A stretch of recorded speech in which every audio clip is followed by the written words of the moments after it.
Bonjour à tous et à toutes et bienvenue à ce podcast qui est réalisé de façon exceptionnelle dans le cadre d'un événement qui s'appelle Café diplomatique, un événement organisé par PontBridge Canada. Le but de cet événement aujourd'hui est de faire en sorte de créer des liens, des ponts entre des pays d'Afrique et le Canada. Et pour nos membres du réseau des cégeps et des collèges francophones du Canada, nous avons cru pertinent de rencontrer des intervenants de différents pays et pour vous présenter justement les informations essentielles à savoir à propos de ces pays-là pour voir s'il y a de l'intérêt ou du potentiel pour nos membres, nos collèges francophones à faire des affaires ou encore à essayer de collaborer avec ces pays. Alors, j'ai le bonheur de recevoir en ce moment Moustapha Ahmed Barrow. Alors, il est conseiller chargé de la coopération scientifique et de l'action culturelle. Il est premier secrétaire à l'ambassade de Côte d'Ivoire. Moustapha, bonjour et merci d'être là. Première question, quel est le potentiel pour nos membres, les collèges francophones du Canada, à travailler avec la Côte d'Ivoire, avec les gens de la Côte d'Ivoire, que ce soit des établissements d'enseignement professionnel et technique dans votre pays, ou encore avec les gouvernements? Quel est le potentiel que vous pensez? Je vous remercie déjà pour l'opportunité que vous m'offrez de pouvoir prendre la parole à ce podcast-là, de pouvoir représenter également mon ambassadeur, son Excellence, M. Ouattara Bafétigé, ambassadeur de Côte d'Ivoire au Canada. La question, elle est bienvenue. Il y a véritablement un potentiel énorme à travailler avec la République de Côte d'Ivoire. Pour ce faire, le ministère de l'enseignement technique de notre pays a eu à mettre en œuvre une politique incitative permettant aux différents investisseurs qui sont intéressés par la formation professionnelle et technique de pouvoir venir en Côte d'Ivoire.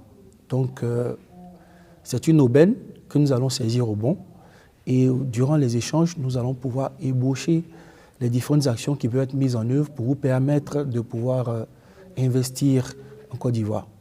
Et justement, quels seraient les secteurs dans lesquels vous pensez que les collèges francophones pourraient investir? Est-ce qu'il y a des secteurs économiques en particulier qui sont plus pertinents? Dans le cadre de la formation professionnelle et technique, le ministère de l'enseignement technique, comme je l'ai dit tantôt, a une politique qui vise à réformer la formation au niveau de ce ministère-là. Et donc, à cet effet, le ministère de l'enseignement technique a eu à mettre en œuvre deux programmes majeurs, à savoir l'Académie des talents et l'École de la deuxième chance. L'Académie des talents est un programme destiné à restructurer le dispositif de formation professionnelle initiale en améliorant la qualité et la pertinence des formations, en augmentant les capacités d'accueil et en diversifiant l'offre de formation, en assurant la couverture territoriale de l'ensemble du pays. Au niveau de l'école de la deuxième chance, c'est un programme conçu pour résorber le stock de diplômés sans emploi, de déscolarisés et de personnes mal insérées en activité. Il s'agit d'un programme de formation de masse qui donne prioritairement aux bénéficiaires l'opportunité d'acquérir par la formation de courte durée des compétences professionnelles en lien avec les besoins du secteur productif, notamment le secteur privé. Donc, on peut dire ici, voici présenter les deux secteurs qui peuvent être attrayants pour les investisseurs canadiens. Puis, comme les secteurs économiques, est-ce que c'est l'agriculture? Est-ce que c'est... Au niveau de la formation professionnelle, on peut dire que c'est l'ensemble des secteurs. C'est l'ensemble des secteurs. Il n'y a pas un secteur qui soit prioritaire par rapport aux autres. Au niveau de cette formation, comme je l'ai dit, tout investissement est le bienvenu dans l'ensemble de ces secteurs, qu'il soit au niveau de l'agriculture, qu'il soit au niveau de la pêche, qu'il soit au niveau de l'apprentissage, même au niveau des métiers. Tout investissement est le bienvenu en Côte d'Ivoire. Et quels sont les principaux secteurs économiques de la Côte d'Ivoire en ce moment?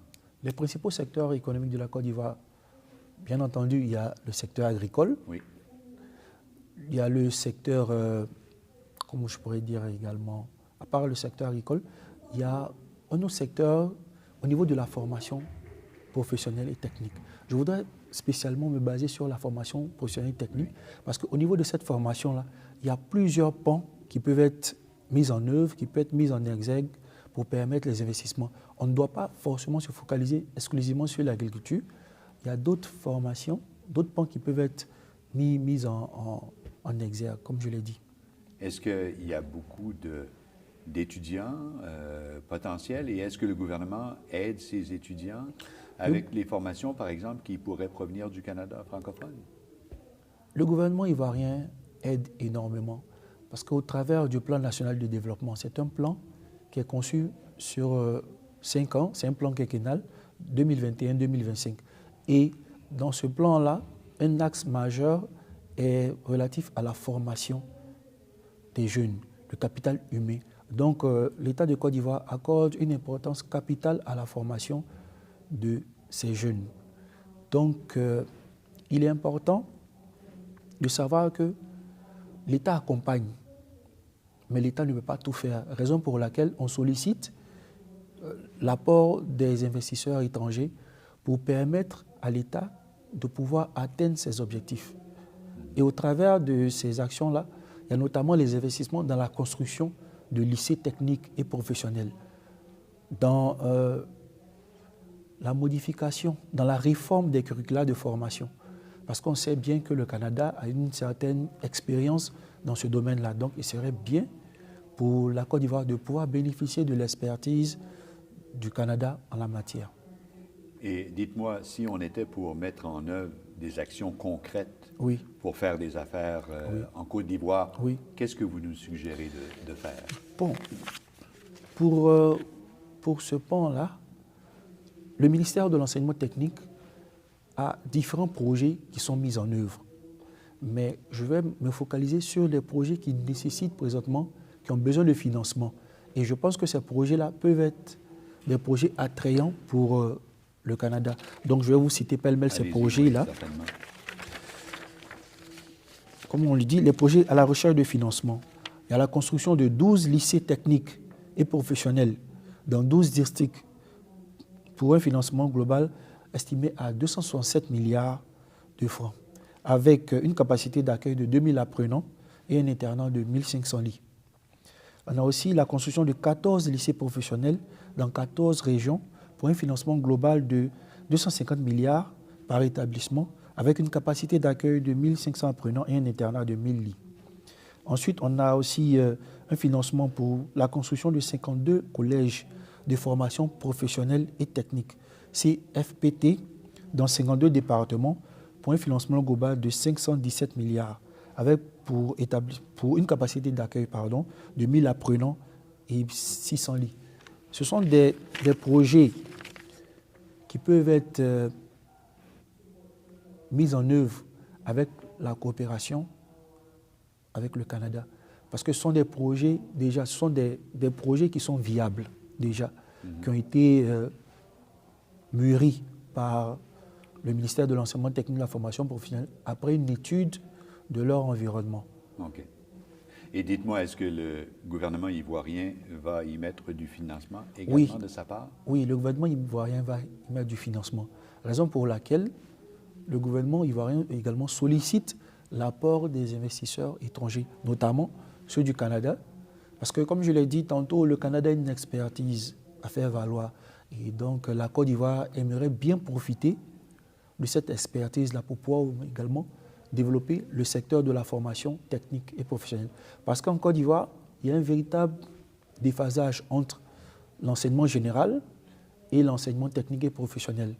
Pour bon nombre d'Ivoiriens, lorsqu'on n'a peut-être pas réussi au niveau de l'enseignement général, se tourner vers l'enseignement technique, bon, c'est quelque chose qu'on ne comprend pas. Mais alors qu'il y a un véritable potentiel au niveau de l'enseignement technique et professionnel. Raison pour laquelle nous sollicitons vivement l'expertise, le concours du gouvernement canadien à l'effet de pouvoir mettre en œuvre ces différents projets-là. Et j'imagine qu'il y a un intérêt de la jeunesse vis-à-vis des programmes de 1 an et de 2 ans dans différents secteurs. Hein? Oui, il y a un véritable engouement de la jeunesse parce que l'objectif à terme, c'est de pouvoir insérer l'ensemble des jeunes issus de ces différentes formations-là. ne pas les laisser sur le carreau. Et même ceux qui ont commencé leur formation, qui n'ont pas pu les achever, il y a une possibilité, avec l'école de la seconde chance, de pouvoir les insérer dans le circuit, dans le tissu socio-professionnel. Est-ce que vous pensez qu'il y a des établissements ou des centres de formation qui seraient prêts à considérer des co-diplomations avec des collèges canadiens? Oui, effectivement. Il y a des écoles.